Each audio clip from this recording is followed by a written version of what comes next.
আপনাদের পক্ষে অ্যাডাপ্ট করা সম্ভব কিনা বা আপনাদের এই বিষয়ে আপনারা ইচ্ছুক কিনা এটা আমাদের আজকে আপনারা অবশ্যই জানাবেন।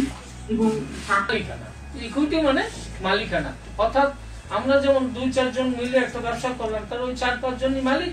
এখানে ইকুইটি মানে শেয়ার হোল্ডার, অর্থাৎ তারা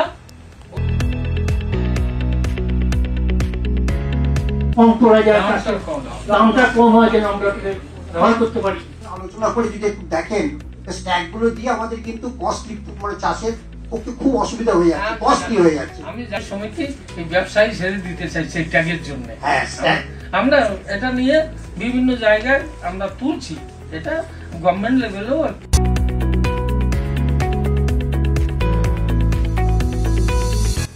3 নম্বর এম ফ্যাক্টর এতক্ষণ আলোচনা হচ্ছিল যে লোক তো পাচ্ছি না, লোকের এফিসিয়েন্সি কমে যাচ্ছে, চলে যাচ্ছে ব্যাঙ্গালোর চেন্নাই কাজ করতে, এখানে পাচ্ছি না। আগে 8টা লোকের হয়ে যেত, এখন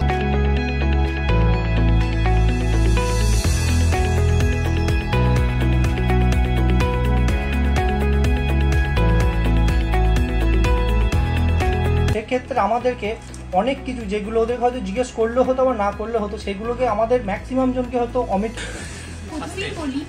আমার সাবজেক্ট হচ্ছে সাহিত্য, তাই এর আগে সার্ভের কোনো এক্সপিরিয়েন্স আমার ছিল না। আইপিএল ফাউন্ডেশনের এই কাজটি করতে পেরে আমি খুব উপকৃত। এইচওডি ম্যাম আমাকে বললেন এই কথা, সার্ভেটা করার কথা।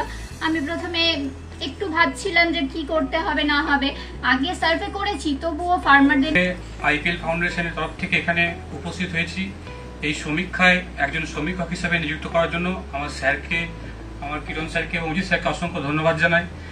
আমরা সার্ভে করতে গিয়ে কিছুটা লক্ষ্য করেছি যে আমরা সার্ভেটা কিছুটা গ্রামীণ এলাকাতেই করেছি বেশিরভাগটা, তাই সেই অঞ্চলে আমরা দেখতে পাই যে চাষিরা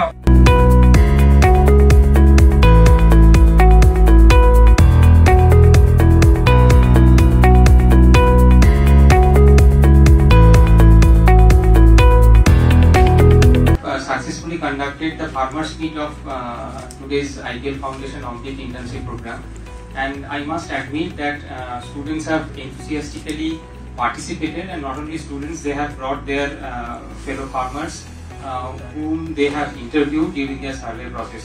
The main core objective of the farmers meet was to disseminate knowledge to the farmers about 2 broad things. One thing was about the cooperative, how farmers can come together to cooperate with each other, and mainly focused on the farmers producer organization.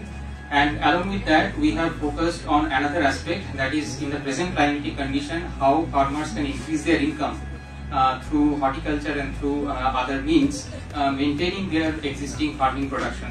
So this program